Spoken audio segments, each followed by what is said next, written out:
Welcome to Native Calgarian and Mossy for listening. I'm your host, Michelle Robinson, speaking to you in Mohkinstsis in the Blackfoot Confederacy, home of the Niitsitapi, Tsuut'ina Dene, and the Yiharhi Nakota.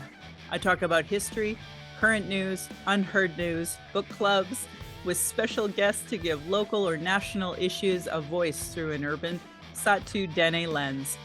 My life's work will be to honor the voices of my ancestors and next generation with humor, love, and truth. Reconciliation is work, not performance. May we honor all Indigenous voices with that courage. Oki, Naganago, Meko Che Stokomaki, Dakots Nagot Tene Siku. My name is Michelle Robinson. I use they, them, although my screen says she, her, because I have yet to be able to figure out how to change that. And I'm obviously in Mohkinstsis, the land of the Blackfoot Confederacy. So I want to acknowledge the Kainai, the Siksika, Piikani, and the South Piikani in the U.S. as part of the Confederacy. And then in September 22nd, night of 1877, Treaty 7 was signed. And that also brought in my people, the Tsuut'ina. They're my Dene cousins, and then the Stoney Nakoda as our treaty partners. I always acknowledge all status, non-status, Métis, and Inuit across Turtle Island as the keepers of these lands. So, and I think that today's topic really discusses that a lot further. So I'm super excited to talk to everybody about George's Erasmus 50-year battle for Indigenous rights. I messaged him and I'll read to you what I said, and then I'll read to you what he said. My Face ID never works, I swear. Gotta reset that with my new glasses. My new glasses that are at least 2 years old, according to my eye doctor, I need to go see. Okay, so I told him about this, and then he said, Michelle, thank you for reading our book. So he calls it our book, not his book. I hope you find it interesting. Freaking understatement of the year. I'm in Edmonton at the moment, but returning to Yellowknife for a busy meeting and still working full time, which if you got to the end of the book, you know. I will not be able to be a part of your book chapter event because he sees the chat and chapters Zoom link.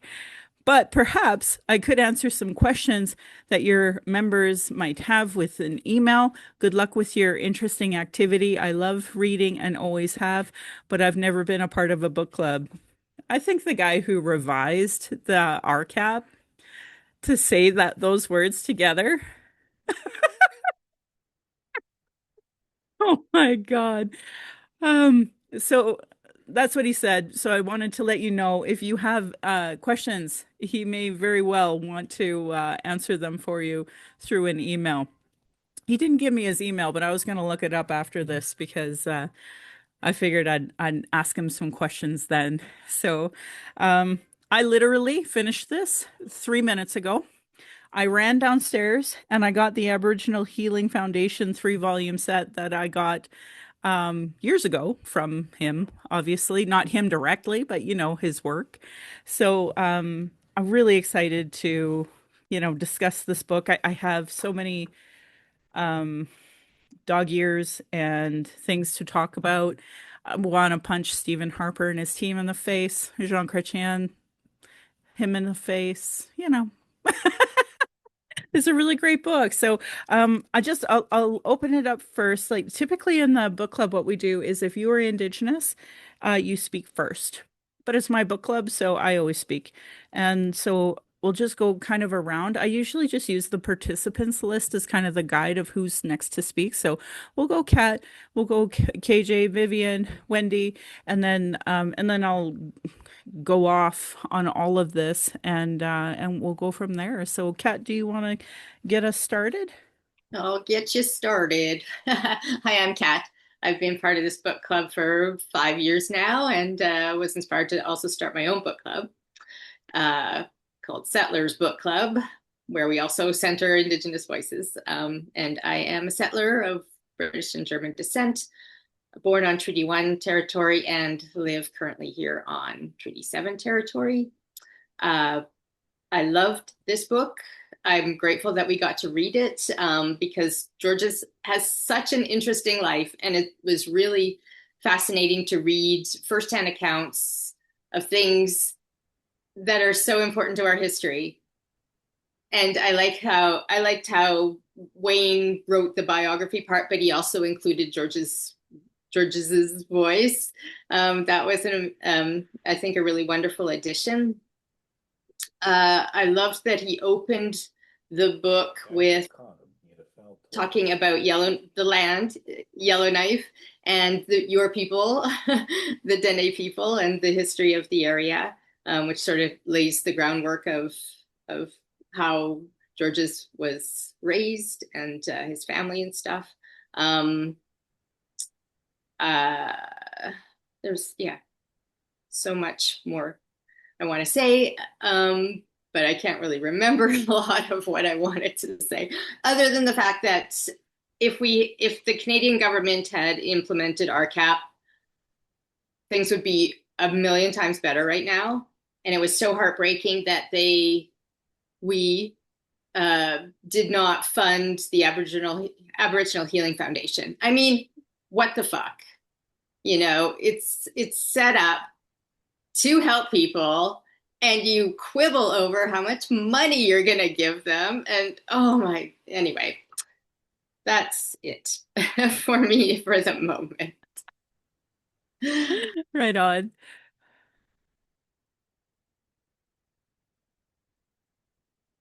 KG, would you like to come on and chat at all about the book or Absolutely.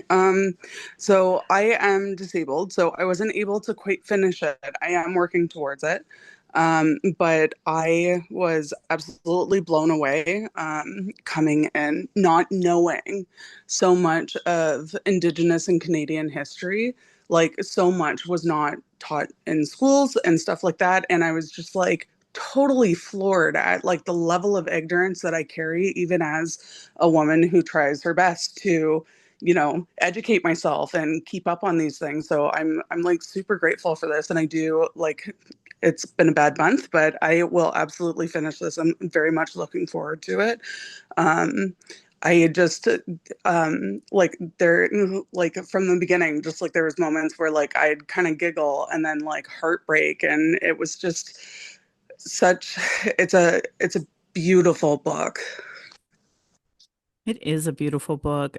So for the folks that are new here, what I recommend for settlers is to write a positive review because a lot of racists purposely write poor reviews so that other folks won't actually read it.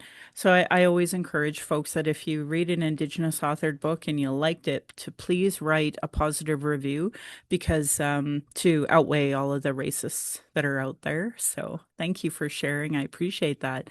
Vivian, I want to invite you to chat about what you'd like to chat about. And that's okay. That's okay. You don't have to if you don't want to. Sure. Wendy, would you like to go ahead? Absolutely. Thanks so much. So Um, happy to see you. yes, good to see you as well. And good to be back on Treaty 7 territory. The last book club meeting, I was on vacation. So I was far away. But I'm a settler here on Treaty 7 and have been here most of my adult life and have been part of this book club for a few years now and just really appreciate the chance to reflect here with all of you. Great to see you, KJ and Vivian. Nice to meet you. Um, Another great book. I will say I am about 1.5 chapters from the end. It's so I didn't make it to quite that 3 minutes before the deadline, Michelle. Like, it was a great book, but as most of them, I wanted to digest it well and have lots of notes in the margins and things for myself. I think one of the other things, as well as finishing the book, that I still want to do is I'm sure that there are lots of clips and kind of video chances to hear Georges speak. So I focused on the reading in the time we were assigned this book. So I didn't go and kind of down the rabbit holes of the internet to find more of him speaking, but I just really look forward to hearing that so that I can kind of hear his voice in my head. I really, as Kat said, it's so beautifully done how Wayne and Georges wrote this together.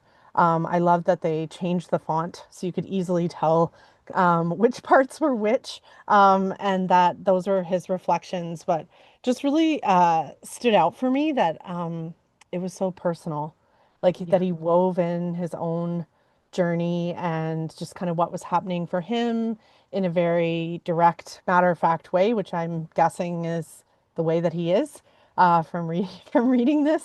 But was also just really impressed at what I think what I took away um, was his example of leadership. Like, what does leadership look like?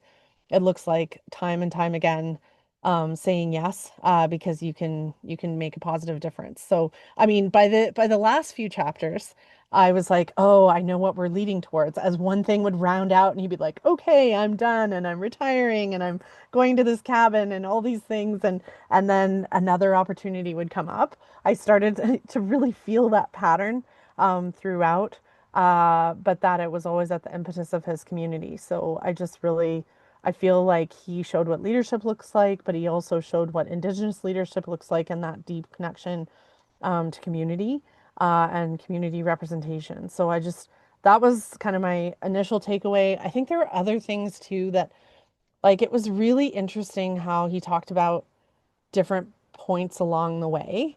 And as we got through to points where I was alive, which is probably like more than half the book, for example, like I was a child during the Meech Lake Accord, so I don't really remember a lot, but I know enough that my white settler family, like it was being talked about. So I want to go back and unpack and understand things like that in a different way. A couple years ago, I had an opportunity to watch a screening of a movie about the Oka crisis. I can't actually remember the name of the screening right at this moment. So I had more recently learned a bit more about that. And again, from an Indigenous perspective, it's an important layer to then hold next to my settler experience of these things and try and understand them. So I guess you answered what I was wondering by the end of the book, Michelle. You said he's still working. So that Yes. And that as he said in his message, hey, what a stinker. yeah, like I feel for him because I'm like I also want him to Rest. yes, yes. Rest, and I've known a few loved ones who like they intend to retire at some point, and then sometimes it doesn't happen. Uh, And I anyway, know. I know. it's He's a, devastating to he's a think that he's not. workhorse, He isn't is. he? I know. I'm getting bugged here by my pupper. Sorry. Yeah, no worries. No. So anyway, I can wrap it there and kind of hear what Woo. more. I'm really eager, Michelle, to hear your take on it and the things that you want us to make sure we highlight. But yeah, just I feel really grateful for reading this book and understanding a lot more about him that I hope to keep learning more about. Thanks. Right? Isn't, oh my God, he's Yeah. such a great guy. Okay, I found what you're all going to want to hear this because it's actually written in the book, but hearing it is way better. So I'm going to share my screen and we're going to start by listening to that fabulous speech because he's a rock star. Share, sharing, oops, sharing options, sharing screen options, advanced sharing options. I really just want to make sure the sound works. Whatever. Let's just hit share and see what happens here. Share sound. And we're going to go here and we're going to share. And then we're going to listen to this fiery speech. I don't know why they have this annoying loon sound at the start of it. Way too long. I apologize, but it will get better, I promise.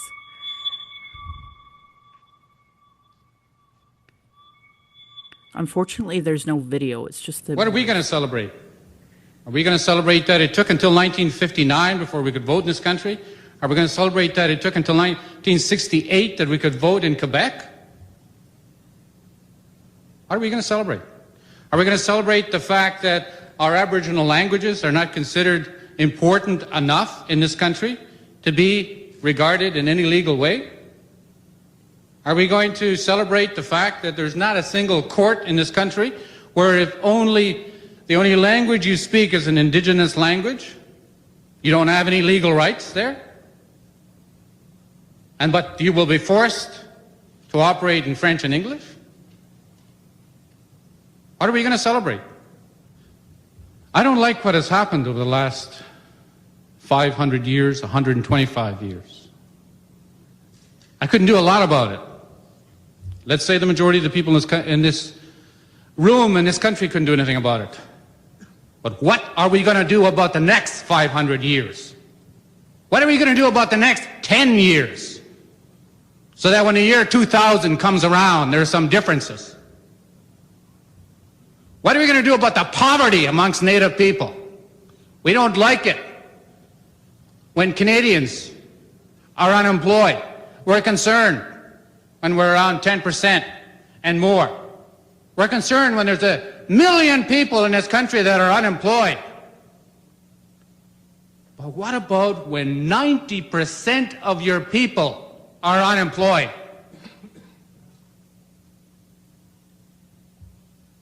I don't think we have a solitary thing that we should be celebrating about unless we are going to do something different in the future.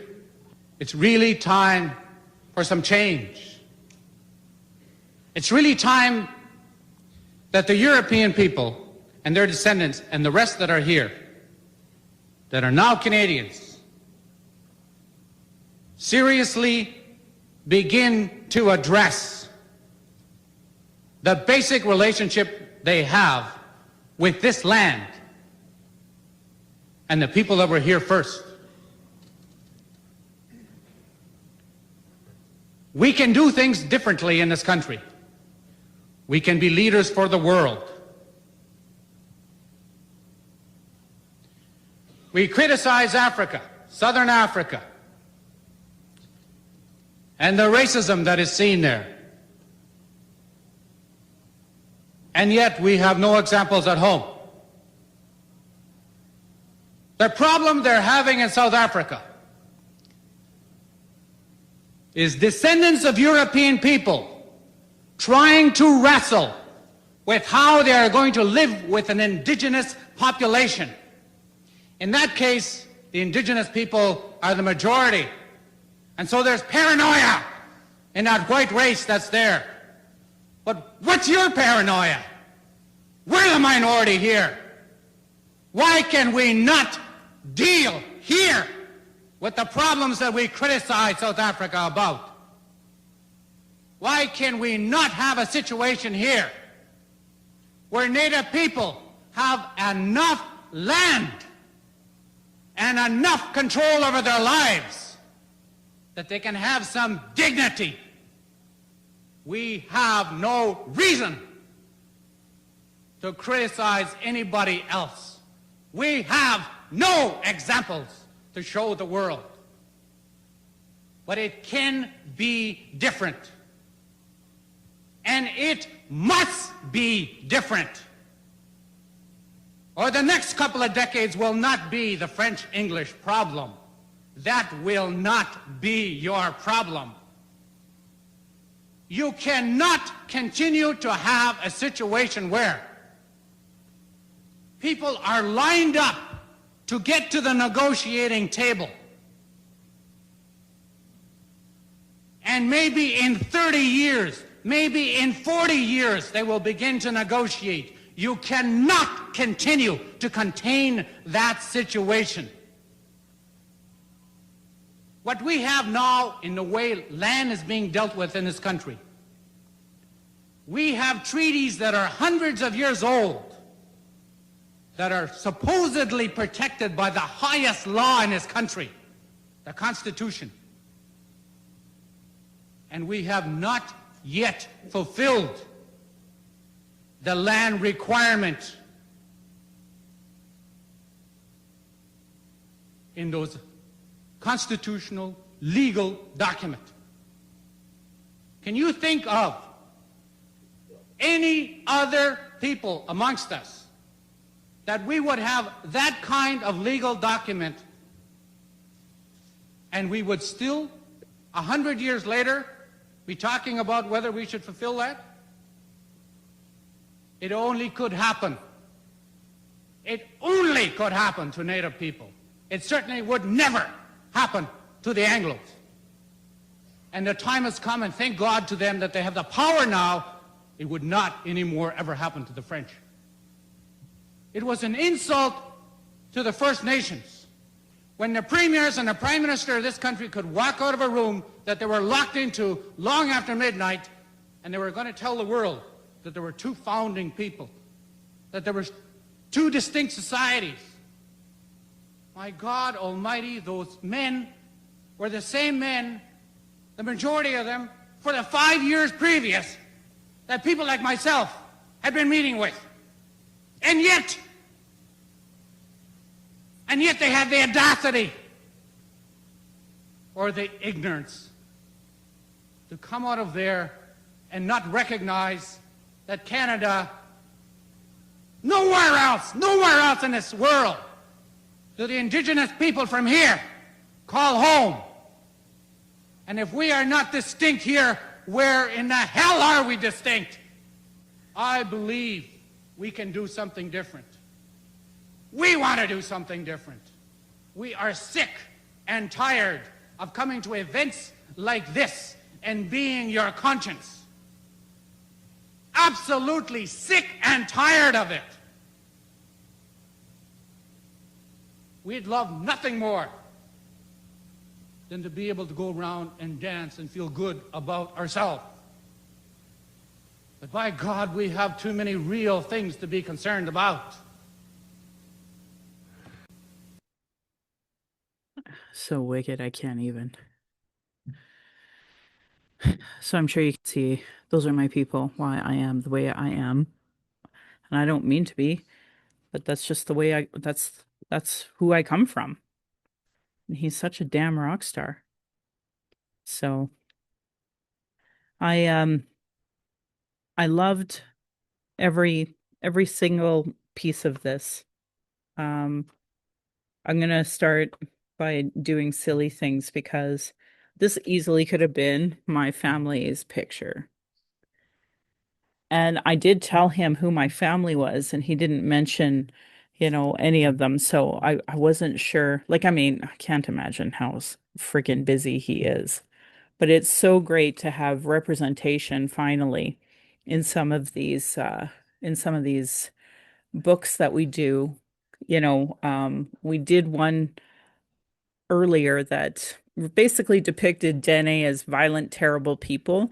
And now that I've read this book, I know why that prof from the UFC went out of her way to write such a horrible, deplorable depiction of Dene people. This is why. Because God forbid somebody like Georges Erasmus have an opinion, thoughts, and articulate it, right? Hi, Rosemary. So I just wanted to bring up I'm sure you guys see me share every so often on Facebook, a Dene gathering that's coming, and it's usually around Sutina. But I wanted to talk about Chief John Snow hosting the conference through the 70s, and Ernie Tutusis from Poundmaker being a part of that. And so it was, held with the Stonies in by the Snows. And yeah, I loved that was brought up actually, talking about Morley and all of the transportation from Yellowknife. Um, it makes me wonder because I remember my mom. I'm gonna take this with me when I go see my mom when she has her surgery, and ask her because I remember going to a powwow when I was a baby with her and my dad. And I I was wondering if this was like what we went to. I don't know, or if it was just a regular powwow around the around Calgary. So anyway, I thought it was funny that the Dene from up north, from Yellowknife, out of all people, were like, "Well, we found the Alberta foothills very cold, and even in mid-July." I'm like, "Are you kidding me?" I'm like, so they're like, we learned to bring our thicker um blankets for next time. I was like, oh my God. And yeah, I was gonna look a little more into this in on page 48. He's talking about the Dene Rights series and the Dene mapping project, which of course he talked about by the end as well. And I just found it really funny. Again, another example where I got into geomatics unknowingly. This is like in my blood. On page 55, when he was talking about um, the Cold War paranoia, and the RCMP sat in vehicles across the street from the Indian Brotherhood, where Georges and his colleagues worked under persistent surveillance, basically. Armed by the FLQ crisis, the federal government inferred communist influence in everything the Dene did. Now, he did technically say earlier he was reading some of that, but it doesn't amount to surveillance, in my opinion. But what do I know? Um, I was going to read this part to you guys. At the inaugural July 1974 Good Hope Joint Assembly of the Indian Brotherhoods and Métis Association of the Northwest Territories, attendees agreed to better coordinate their activities and passed a motion agreeing to status Dene and non-status Dene and Métis working together. And I really wanted to bring that up more than anything because most Southerners, we call Canadians that live down south, talk about Métis in such a, well, in my opinion, it's horrific. I hate the way that it's like, if you're not Red River Métis, you're not a Métis. And it's like, because that's rude and excluding to all of the Métis settlements here in Alberta. But where I come from, and I've tried to describe this to other Métis, but I just quit. I just don't even talk to them anymore because they're really just abusive to me about it.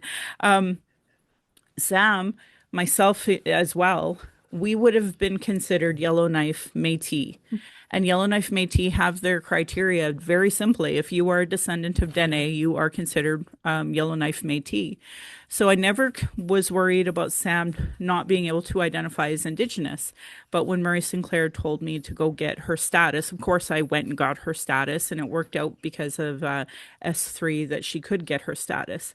But what bothers me is that, like, throughout this entire book, he's so clear. If you are Dene or Dene descendant, you are Dene. Like, end of discussion.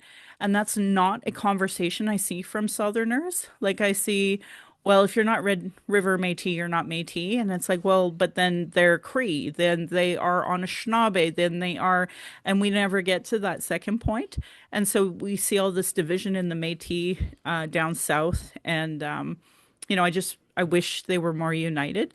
So if I were to ask him about that, it probably would be more about that kind of concept. Like, what advice would you give to these Southerners who are like, well, you're not Métis enough when people are Métis enough? Like, I wish the Métis could not fight about this and just be like, we're descendants of our our or our First Nation relatives, but that's not for me. But I just wanted you all, if you've read this book, you would have a better idea of where I come from when I talk about non-status as well as Métis, because just because the stupid Indian Act exists and says, well, now you're non-status, doesn't mean my people recognize people as lesser than Dene, right?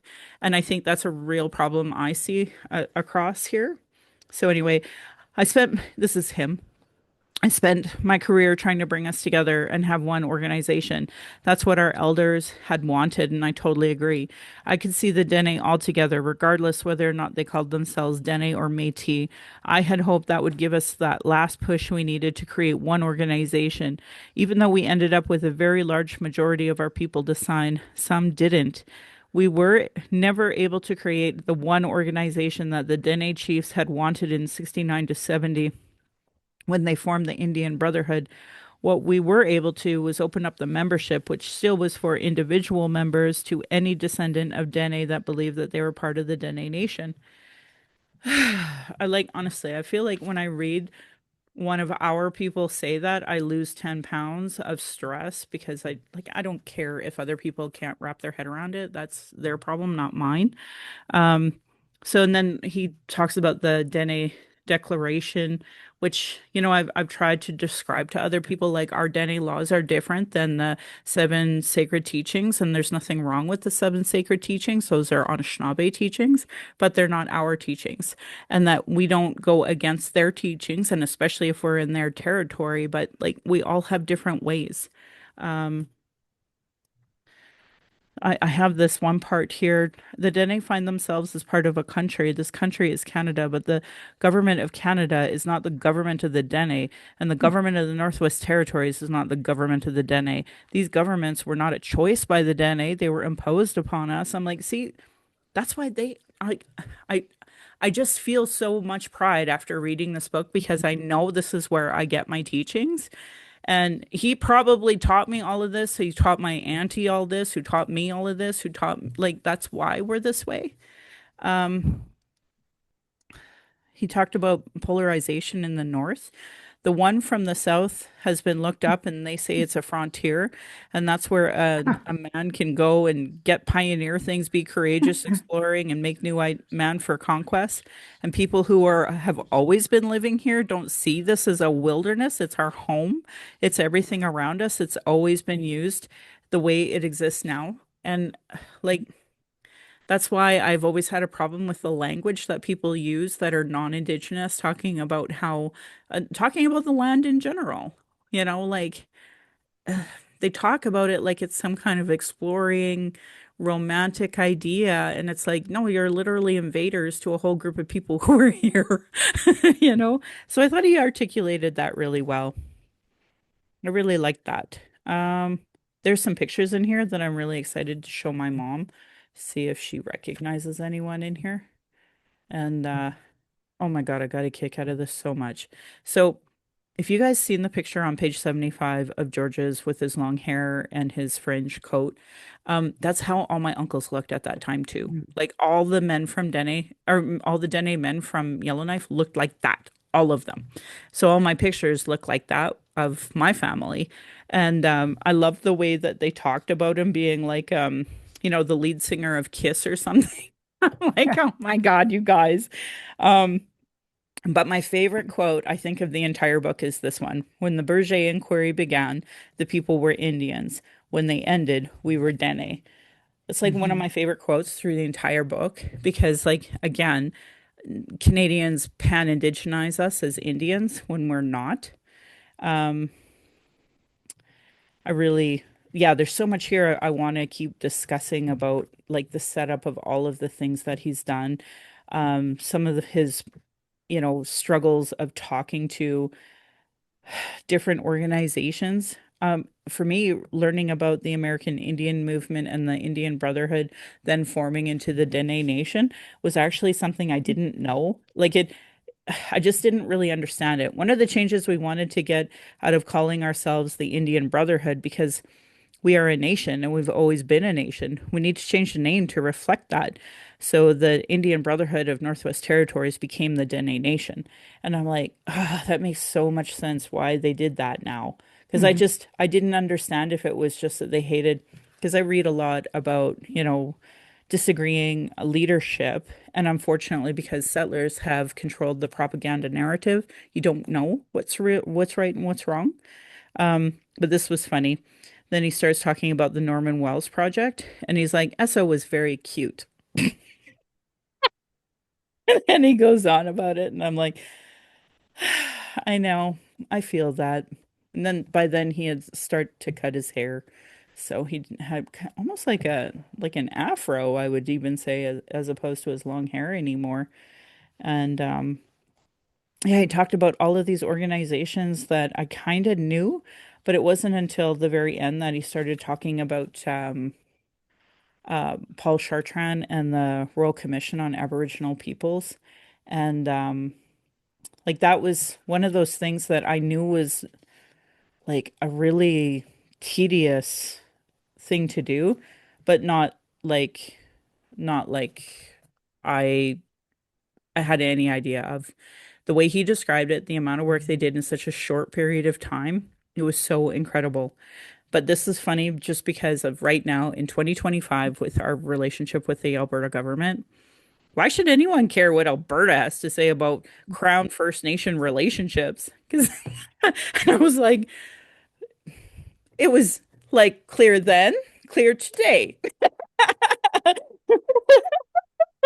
And that was just to give context, that was when Mulrooney had come in about 1985. This was the conversation that they were having, and he's like, "Who gives a shit what provinces think, especially Alberta?" I'm like, "Still preaching truth, my friend."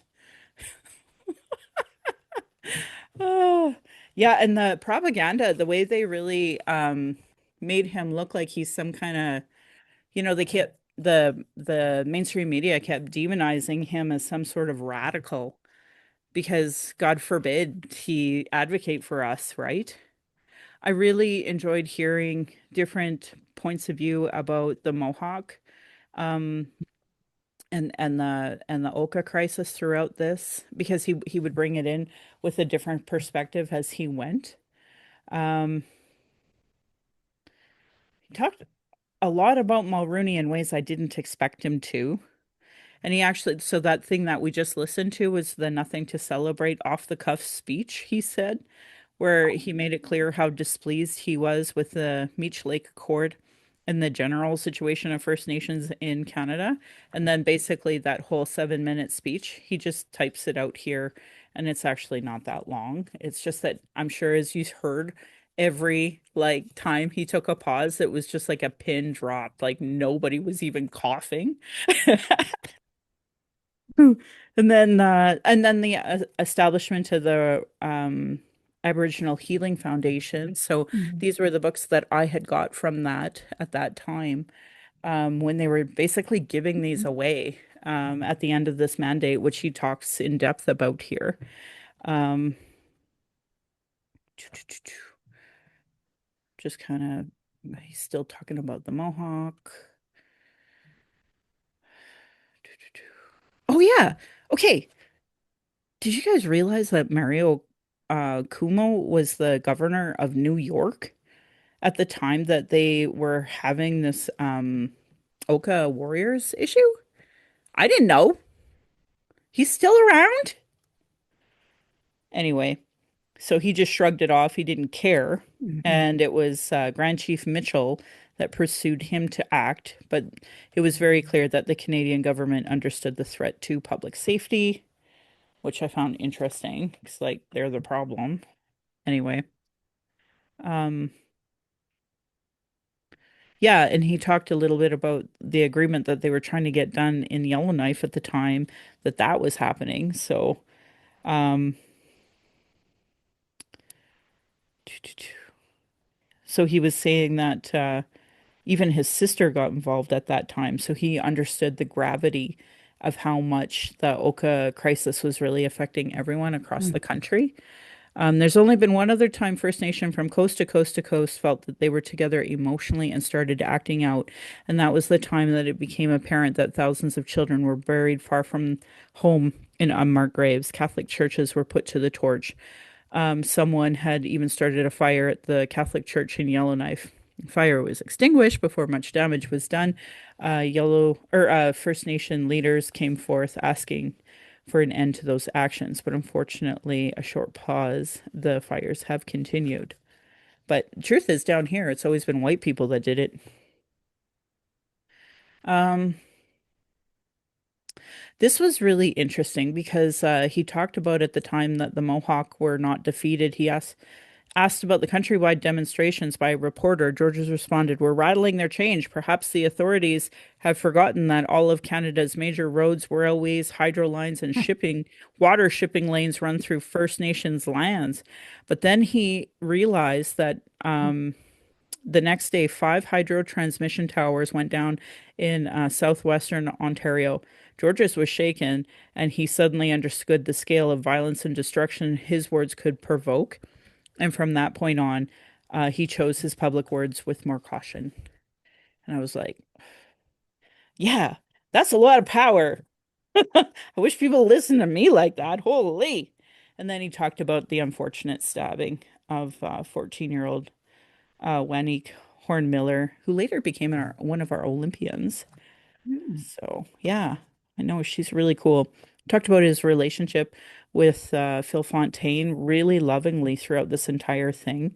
And yeah, this Royal Commission on Aboriginal Peoples, I tell you, that looked like I thought what Mary Sinclair did and that group of people did was like over the top. This was pretty over the top.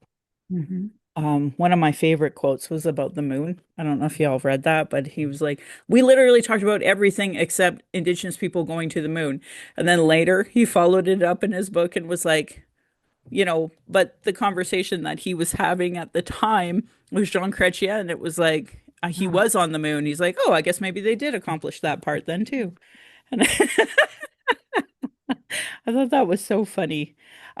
Oh, this was a part that really mattered to me is that like the way he always talked about inherent rights to self-government, and he mhm. never talked about it through land claim terminology because it's not land claim, it's stolen land. He never used that terminology really, but he was very clear like this isn't a land claim, this is like literally our land. We're Mhm. just talking to you about it, that's all. So I really like that. And then he talked about like the report that they submitted. Um, they recognized that the original deals had been made. Aboriginal peoples were nations with their own laws, styles, and built on the foundations of matriarchal society that Canada originally treated as equal nation to nation biases before a colonial relationship. We argued for a 20-year period of major investment. And I mean, it is 2025. And what am I still talking about with you guys? 107 calls to economic prosperity. So he's still talking about it then. I'm still talking about it. We're all talking about it. I don't have the 5 volume final report that I absolutely would kill people for. I would love to get my hands on that now.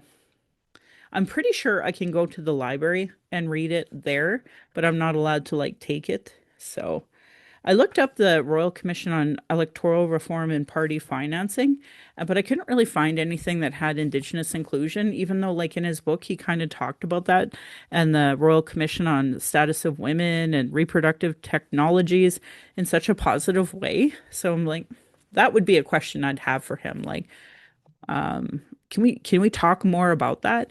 Um, Okay, so on 197, the prime minister, this time he's talking about Jean Chrétien. Yeah. Um, God. oh, he was so terrible. He said Georges have never been more discouraged in his professional work, either before and after a meeting with a prime minister, because he was so dismissive. And so the prime minister spent our meeting telling a story of his days as Minister of Indian Affairs, the good old days when Indian agents ruled Indian reserves. It was strikingly clear nothing was going to be done under this prime minister. All of the dreams of those presenters, researchers, staff, and commissioners were not likely to be addressed unless somebody new was in charge.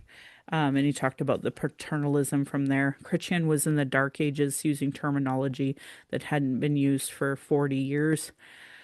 And he had no desire to entertain Indigenous self determination. And Renee Dussault just concluded it was a bad time for the report to come out, the timing of the incredible deficits that they were having, and Chrétien just being like, well, that was a conservative issue, not ours. I found it interesting the Reform Party was still using terminology about, the Indian industry because they like literally still use that terminology today. I was just seeing something in BC coming out of that and horrible denier who runs a party saying something very similar to that. Um, so anyway, he talked about all of the recommendations and almost all of these things, like that's still what we're advocating for today. And something that made me really sad was basically alluded to the fact that because Phil Fontaine talked about the abuses that he had at Indian residential school, he felt like that changed the entire relationship that Canada had with the Indigenous. And from that moment on, people were focused on Indian residential schools instead of that and land rights and self-determination and like that's what he was focused on. Mhm. And so and that was actually Phil Fontaine who said that. And so I felt really bad because it's like it never was an and conversation, but that's what George's Erasmus and all of the folks with RCAP were really focused on was this Hmm. and conversation Hmm. that they couldn't do. He kind of laid out some of the stats. By the end of 93, we had visited 96 communities, held 178 days of hearings, heard briefs from 2,067 people, and had accumulated more than 76,000 pages of testimony. We commissioned over 350 research projects. I remember reading at one point in time, he said it took one person was like, 3 days of burning paper because it was so much. Hmm. But I I got a kick out of this when Phil Fontaine was like, he made it clear to Georges that a job needed him, not that Georges needed a job, because George's like famous quote throughout this entire book was, "I don't need a job." And he was like, if you say no, that's a consequence of Indian residential school survivors losing their healing fund. So he relents and takes 6 weeks and he goes, after that, you can go on your holiday. The holiday he's never taken. And that was such like the thing I loved reading the most is that it was always about the cause and never about him. And I hope that's what the Reconciliation Action Group really focuses on. Like, I hope it's always about the cause. Yeah, this whole thing that he laid out how they could have had if they would have invested Hmm. like self-sustaining funding for life if they just would have invested that one time. Christian was prime minister. Andy Mitchell was the Indian Affairs minister. He's still alive, so I can still punch him in the face before he dies. Both of them are still alive. But honestly, what a bunch of jerks. So, and then he talks about his life, and I know some of you didn't get a chance to finish it, but I will say this. I did cry a little bit at the end about some of his wives because, they're really cute stories, but I won't spoil the ending for folks who haven't read it. And then he talked about the Aboriginal Healing Foundation, and like these stats were pretty incredible of what they were able to accomplish. He was a real fiscal hawk. A lot of people talk about that one chief from BC as being a fiscal hawk. That is like understated in this entire book because he helped the AFN, he did the Hmm. Royal Commission on Aboriginal Peoples, and he did this. And just fiscally, it's ridiculous what he managed to make work. So I have so much respect for his fiscal understanding of things. I tell you. Um, and that I think is understated, especially in a time where they demonized him as a radical and they also demonized Indigenous people as like, oh, they always want this money. They called it like, the Indian industry, and then they called it the Indian victim industry, which is still being weaponized against me today. Still. This made me really sad, but this is going to be a good conversation for us to bring up for the Reconciliation Action Group. This is on page 245, where they talked about how the Aboriginal healing funding projects were the only external supported programs available. And thanks to the commitment of the community, they made a real difference. In February 26th of 2006, a news article said Wellness Center gets credit as crime drops. And so they talked about how those initiatives were really helping the crime reduce in those areas. And of course, nobody ever wants to talk about that. But he did talk about the investment on these things mattering. And then he kind of talks about his wives and such. And I won't spoil that for anybody. But yeah, I feel like I was proud before. I'm even more proud to be like, that's I'm sure we're related somehow. I have to find out how now, but he's just such an incredible person, and he did so many things, not just for Indigenous people, but like our Dene nations as well. So I have so much respect for him. So yeah, Rosemary, if you want to chime in, basically everybody got a chance to kind of talk about the book a little bit, but I'm sure we'll all kind of go more in depth now. I apologize. Once again, my brain said 7 o'clock, not 6:30. Oh, don't So worry. I apologize for that. No, I finished the book. I really Me too. wanted to talk about the end, but I won't. Uh, I'll be good.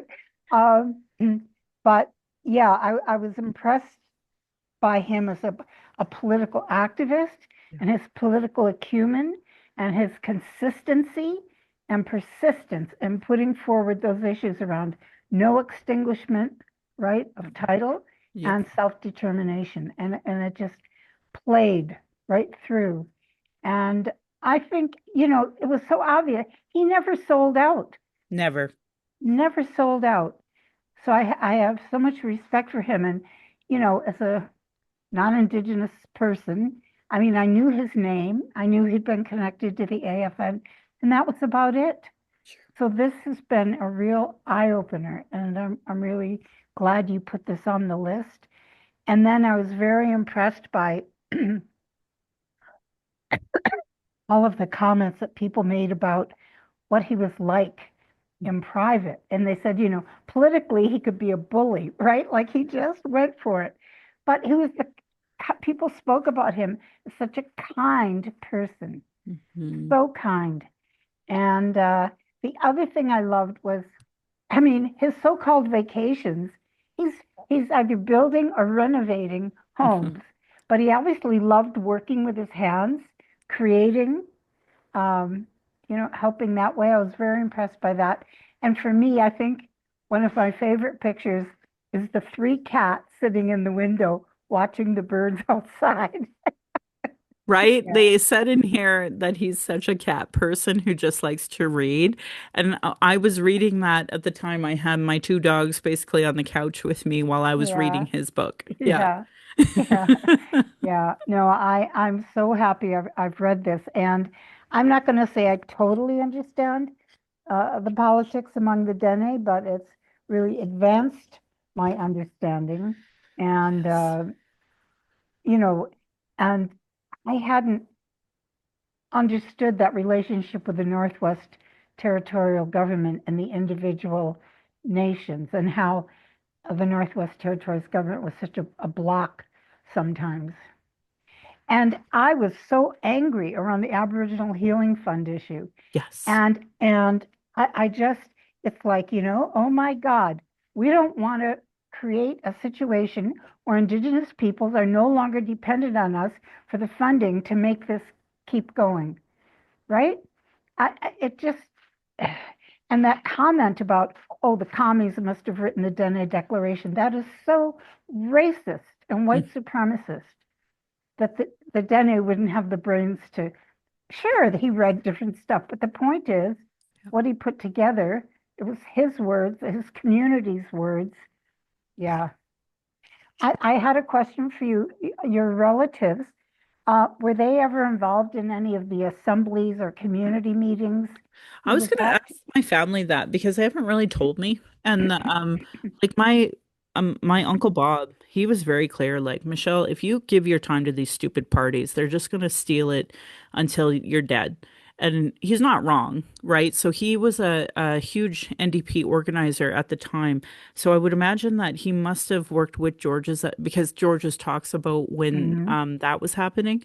So I was actually going to ask my uncle what his relations with George's was because, his perspective might be very different. And just to give you perspective, my uncle, he was actually one of the union bosses at the time of the strike that had deaths, and there was like Oh, pipe bombs and stuff. And we actually have, I think you both would know her. Um, I'm just going to pause it for 1 second because I don't have her permission to say her name. So that person was actually a child at the time that my uncle had that union strike happening and people were killing each other. And that child, that the parents worked for the CBC, and every day before they even left the house, they took mirrors to check the bottom of their cars just to make wow. sure. Yeah, because it was really scary, right? And so that was part of the like it's a hard conversation to have with ND peers because they're so far removed from their actual working roots where Mhm. like you're like literally fighting for rights, you're fighting to have fair deals and literally people die And like the NDP of today are like, oh, I have like 4 law degrees and litigate over here. Like that's how far removed the NDP are from their workers. But then also at that time, it was really patriarchal and horrible. Like as a daughter of a union boilermaker and my uncle a miner, like they were like this, right? They were besties. Even through like the darkest or alcoholic drug-induced times, they were besties because they worked hard. They came from working class. And when my uncle got sober was actually the time that my dad and him didn't really hang out much anymore. So yeah, and it's funny when people know my uncle, I can tell when they knew him. Was it because if they're like, your uncle is Uncle Bob? I'm like, yeah, did you know he's been sober for X amount of decades? And they're like, oh, no, I didn't. Or the opposite, where it's like, yeah, your uncle, he denied me my license because he is my uncle that if he's coming to Calgary, I clean my car, I change the tires, I do the oil change because he will tell me what is I should be doing to my van immediately. So, but Yeah. conversely, when it broke down, my other uncle helped me immediately, right? Like so, so like that's the family I come from. Yeah. So I know they would have had really deep ties at that time, Hmm. but like Georges didn't talk about that at all in this book, and that's okay. Like, yeah, I don't think unless you live there, people will ever talk about that history. Hmm. So Hmm.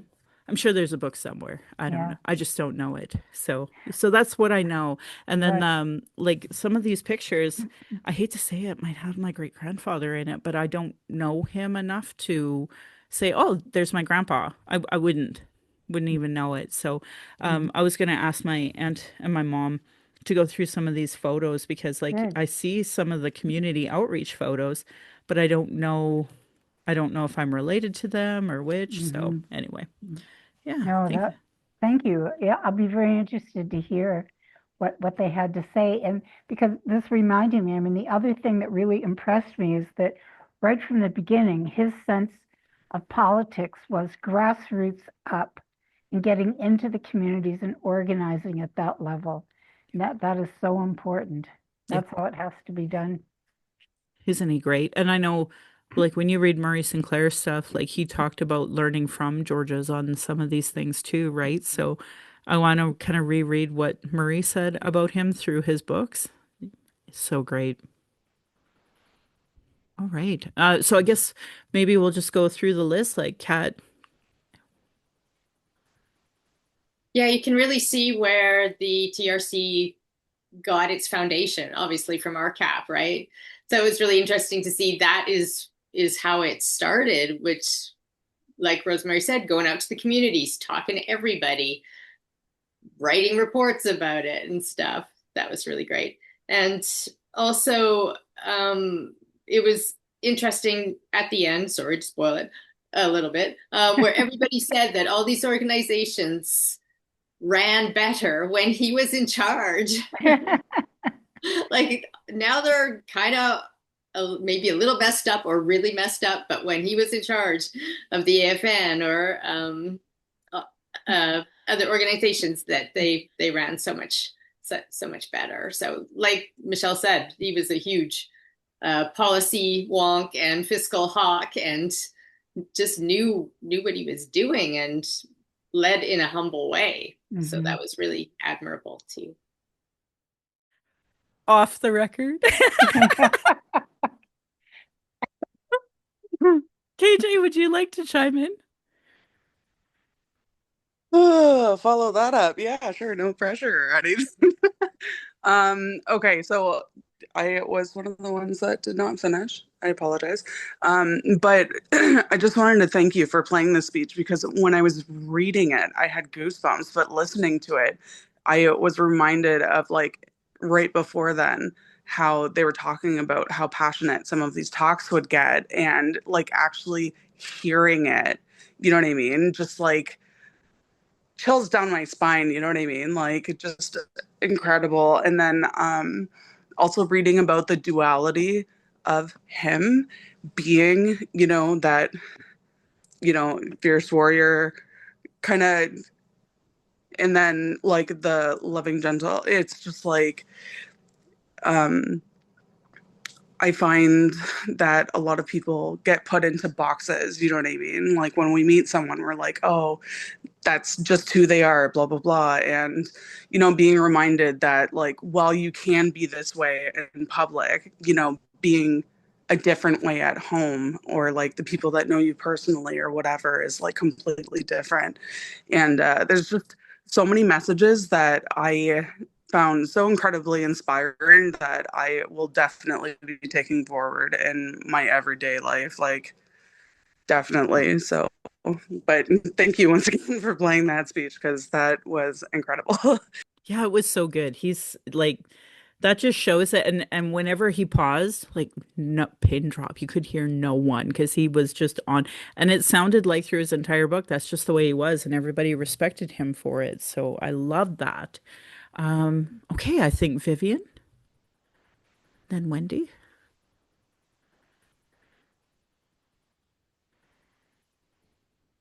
Speech was great. I really enjoyed listening to it. Oh, and I also wanted to say I am a settler and I am in the Robinson Huron Treaty Territory. That's where I live in Ontario. Right. Um, for me, it's really interesting because I know a lot of Anishinaabe history here where I am, and to learn about Dene is interesting for me. So I'm really glad that I'm getting a chance. I didn't quite finish it, It's but I okay. have it. So yeah, I'm really enjoying it. So I like looking at the other perspective and learning about different nations. So thank you for that.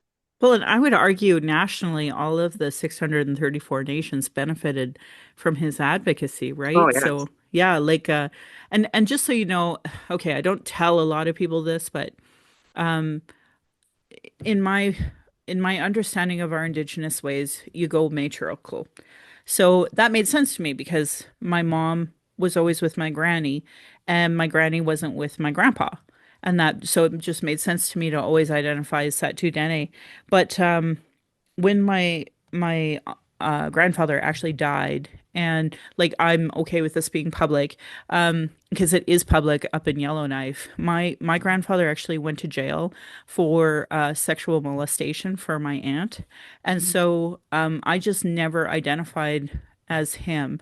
And my dad, a white settler, trying to protect me in his mind, always talked about my grandfather and natives just being pedophiles. Mm, And because I had a grandfather who really did go to jail for it, um, mm, it really, I had to heal a lot of years mhm, from that demonization of who my family was because nobody was talking, as Georges says, no one was talking about Indian residential school even into the 90s. It wasn't until the 90s that we finally started to talk about that and have understanding. So, the time I was born in 77. My grandfather went to jail shortly after that, and my granny tried to have my dad look after my two youngest, my aunt and my uncle. Because if not, they had to go to residential school, which mm, they ultimately did end up going to residential school instead of being with me.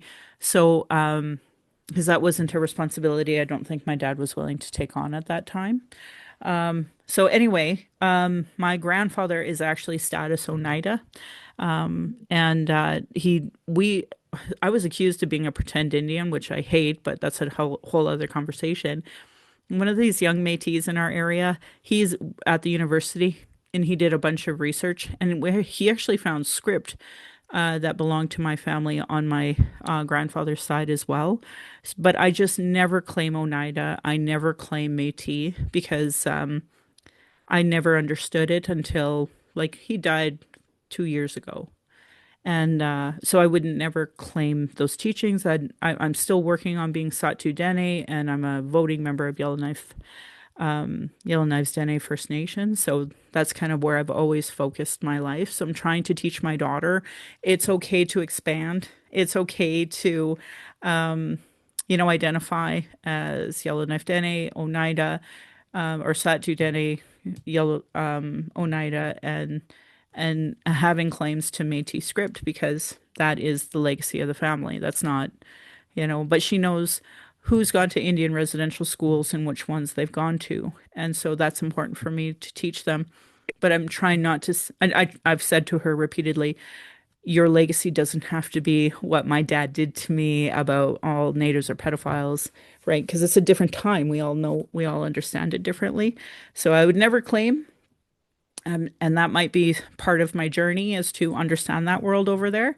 But in the meantime, I just kind of focus on the Dene because I'm still in Blackfoot territory. So, Mhm. so I learn a lot about Blackfoot too. So, yeah. Um, all right. And Wendy, do you want to chime in, add to this? Sure. Yeah. Um, yeah, and thanks for that description and many of the other ways, Michelle, that you've added in context. As Denny person, just helping us to understand this from your awareness is really helpful.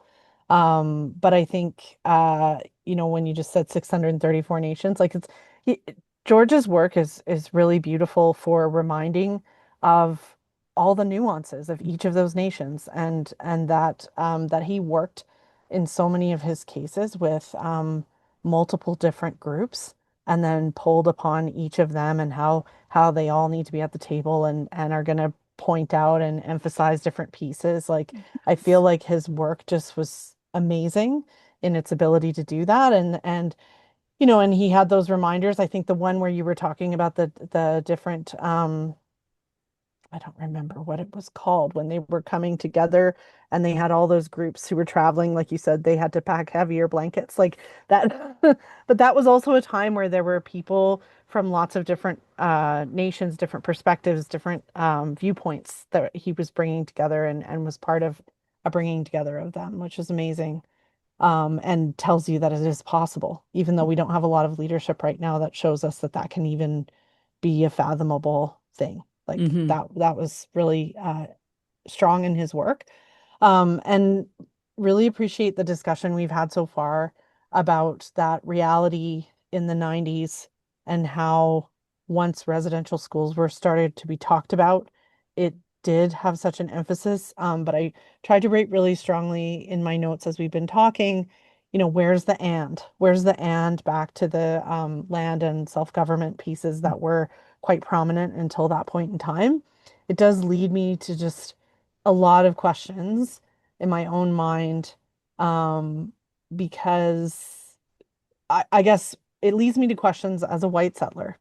I'm more aware of the three of those pieces being important, and I struggle to even fathom not knowing the pieces that are now quite clear were always an issue around residential schools. But it does lead me to interesting places to think about, okay, but a point in time where that wasn't known, wasn't talked about, wasn't a big part of understanding.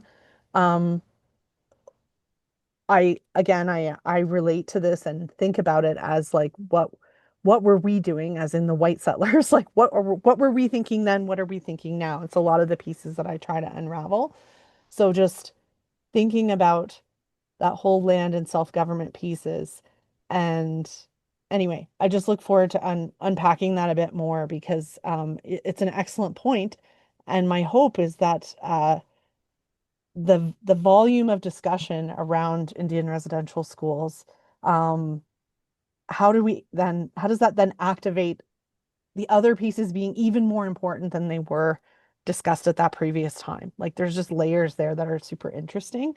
And would love to hear if anybody has more thoughts on that because I know I'm gonna be I'm gonna be thinking about that after this conversation. Yeah. And I think that the Okay, the well, last I'll chime yeah, in only yeah, because yeah, um, yeah. he talked about there still being people alive when the 1922 treaty was made. Mhm. Like he talked Mhm. about that, Right. right? So like it's not Yes. like it was another generation like it is in like 1977 or 1877 down here. Like that there were still people alive that he could talk to about the treaty when they were children. And so like that's why I try to tell people like this is a new relationship we have and people don't respect it. And it's always been like he wrote it so well about how treaty was, an oral conversation that everyone had at the time, and this is what everyone understood. Now, the fact that Britain had already pre-draft what they considered the treaty Yeah. was going to say, like that they didn't, like that doesn't, that's irrelevant to Indigenous people, right? Like, no, this is what actually happened.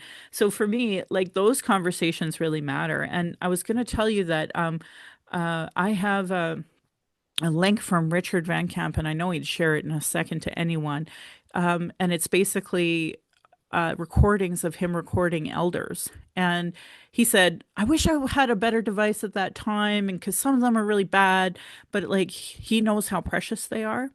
And I know George Erasmus, like, yeah, he would know how precious those are too. And he humbly says throughout this book how, wonderful it was to talk to elders during that whole time and that. Mm. And the other thing, we'll talk about the suicide thing after, but I want you to finish your thoughts though more about unpacking land conversations.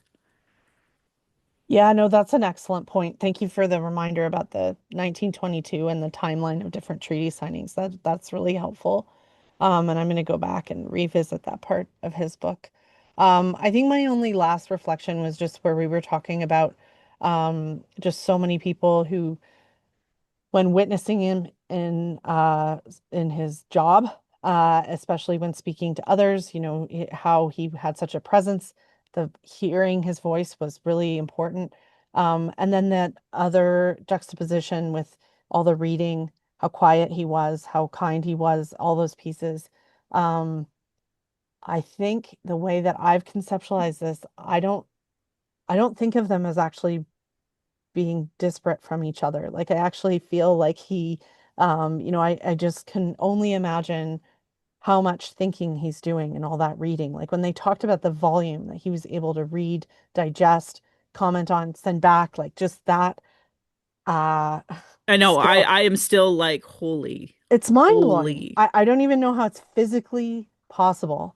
But then when listening to him speak, like that's where it comes out. Like he's been building this up and this deep understanding and like it coming out in his words is just super powerful. So that Right? was my only last reflection was that But part of him is let's take it one amazing. step further, though. So Yeah. here's a man who was raised in French and Dene, learned English, and now is not only like going through all of those volumes in just English. Like the man is that's a lot of reading. It's funny because like, especially to the new folks, I'd have these like really heavy books and you have a month to read them. And, I got to meet other people who were like, well, reconciliation means we'll read a book a year. And I'm like, oh, well, okay. And I was like, maybe I'm pushing my book club too much. And then I read something like that and I'm like, I will never allow another person to complain to me about reading again. There's so much to read. Like there's so much to read in so little time. So thank you for making it at least once a month that we're putting this in front of. Thank you, Kat, for the time you put into. It's awesome. Kat, if you want to put the link in the message, please do. And then maybe if Vivian or KJ want to participate in any capacity, then they can at least have a look at that link and go from there. Um, just in case. For me, it's all about timing. Like, I wish I could do both book clubs because if I could, then I would. But, I do find it challenging reading one book a month sometimes. But it's because, like, I'll sit and I'll reflect on it, right? So, like, I'll reflect on there's so much in this book to reflect on for me as a Dene, and to me, it gives me so much pride to know this is my people, this is where I come from, and this is why I am the way I am. Because I've always felt a little like who thinks like this, who talks like this? Nobody here does, but he does, and my family does, right? So I have so much pride after reading this book, I tell you. And I'll just pause it for 1 second.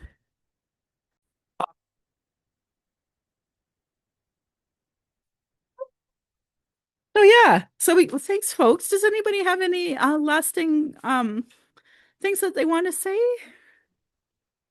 other than Google him and go on YouTube and see him saying all these things. Like there's so many things to research about him if you want to. Even for me, I want to read about this electoral reform that he was talking about in there. There's a few reports that he mentioned that I was like, I'd like to research that a little more and learn more about that, but I just don't know if I'm going to have time right now. Um and I just wanted to mention to folks our next book club is Jody Wilson, Reconciling History, A Story of Canada by Jody Wilson Raybould.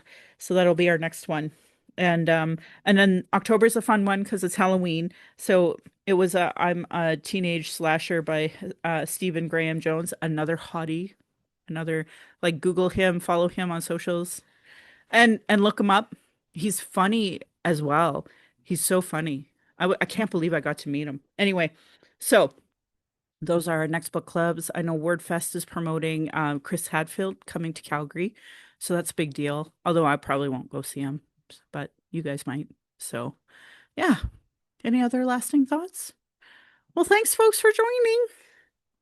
Thank you so much. Thanks for choosing this book, and thanks for all your emotional labor and your effort and your time. And when you email Georges, just give him or at least my gratitude for It's all he's done. recorded.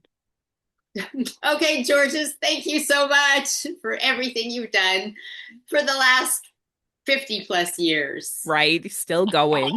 Yeah. All right, folks. Have a great night.